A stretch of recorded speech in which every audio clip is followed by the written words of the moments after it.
Welcome to the Orlando Consort website. It occurred to us that people with a bit of spare time might wonder exactly what it is that we do and what we're planning to do in the future. So this is both an introduction to the group and its work and a kind of newsletter. The Orlando Consort is a four-voice a cappella group that performs music from the medieval period. That means a span of about 500 years, from around 1000 to 1500. If you include plain chant, then arguably we go back 100 years earlier, and we tiptoe on occasion into the 16th century. In modern terms, that means we cover a period of music history twice as long as that from Bach to Schoenberg. We also commission and perform contemporary music that has some kind of link to the medieval period. And we've created crossover projects with jazz musicians and British Asian musicians. But we're known as a medieval vocal ensemble, and over the past 30 years have given hundreds of concerts and made over 30 CDs. So who are we? I'm Matthew Venner, and I sing countertenor, the highest voice in the group.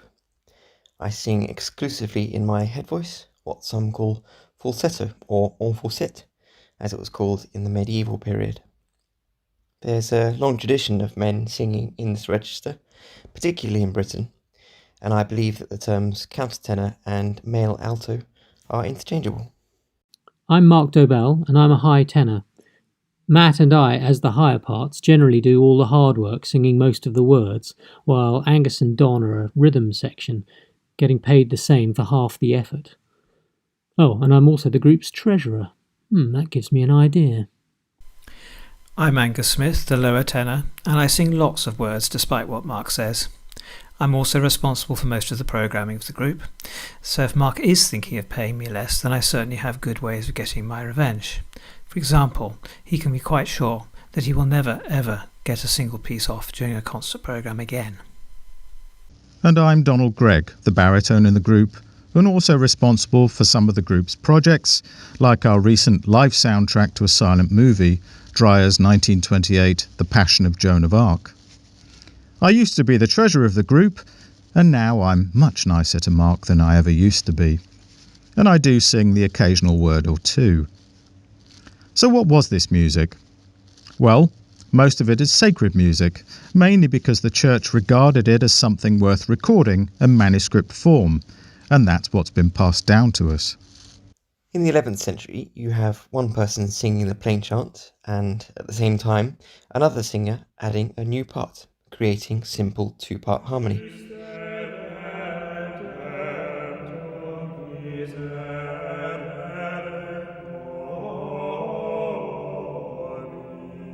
As the years pass, more parts get added, and specific rhythmic patterns emerge.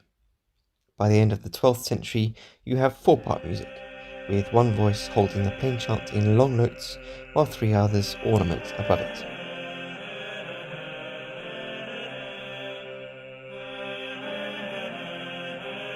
In other words, Don just drones away and the rest of us do the hard work. You know that I'm editing this video, don't you, Mark?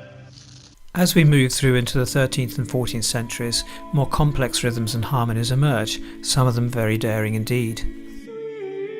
And the same kind of care and attention we first see with sacred music now develops in secular repertoire. Guillaume de Machaut, for example, carefully collates all of his songs in a series of manuscripts, specifying precisely the order in which he wants his songs to be preserved.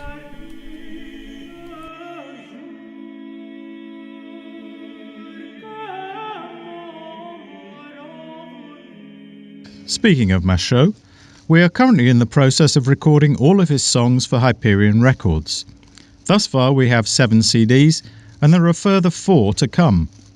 Into the 15th century, and we have composers like Guillaume Dufay, Gilles Binchois and the like, who, like Machaut, write both secular and sacred music, beautiful and sometimes bawdy songs, and music for the divine service, masses and motets. Towards the end of the 15th century come composers like Jean Ockeghem, Loïsette Compère and Josquin des Prés. We've dedicated single composer CDs to all of those composers and more. We therefore cover a huge range of styles, and the main thread that runs through this is that we perform it with the same 4 voices. compass of voices, which is to say Don's lowest note to my highest note, matches almost exactly what is called the medieval gamut, from bottom G to top E. And one of the reasons we don't perform music from the 16th century is that we need to add extra voices. Which we occasionally do. One of the questions we're frequently asked is, do you perform from the original notation? It's an interesting idea, and we certainly know what the original music looked like. But the simple answer is that we perform from additions helpfully created for us by generous music historians. Bear in mind here that notation is changing throughout the 500 years of music that we perform. We'd have to be fluent in several different musical languages. And besides, we're all very good sight readers of modern notation, and this way we save ourselves masses of time. Which is not to say that we don't sometimes dip our toes into the waters of reading from original notation. Which can be fun, if challenging. When we perform, we generally stand close together, which of course doesn't really obey social distancing guidelines. We create good ensemble and tuning more easily that way, but we're living in changed times and we can adapt. Even when standing 2 meters apart, we can see the small physical gestures and register the small variations in vocal intensity that help us to shape this music. So we really don't want or need a conductor. No. Nope. Definitely not. Nor do we want to use a metronome or click track, that absolutely regular beat that we hear in a small earphone. That can work quite well with larger choirs and orchestras. It's used in film sessions all the time. But the music we sing is more flexible than that. If you analyse our recordings, you find that every bar is just slightly different from another. So we'll do what we've always done, just with a little more space between us, which, because there are only 4 of us, will be straightforward to do on a concert stage or in a church. Meantime, we're still planning for the future, developing new projects and revising older ones, details of which we'll be featuring in a separate video. In the meantime, we encourage you to explore the website. You'll find plenty here, accounts of our old recordings, blogs of some of our trips, Links to other websites, accounts of our projects, plenty of pictures and sound clips. And a whole section devoted to our ongoing Macho project, with details of each CD. Speaking of which, we'll play out with a clip from our most recent CD of music by Guillaume de Machaut, Je suis aussi comme s'il. You don't even sing on this, Don. I was being modest. Oh, you say that, but I think it's really because you... I did warn him that I was editing this video. Thanks for watching. We encourage you to buy a CD from our Machaut series on Hyperion Records.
Sweet.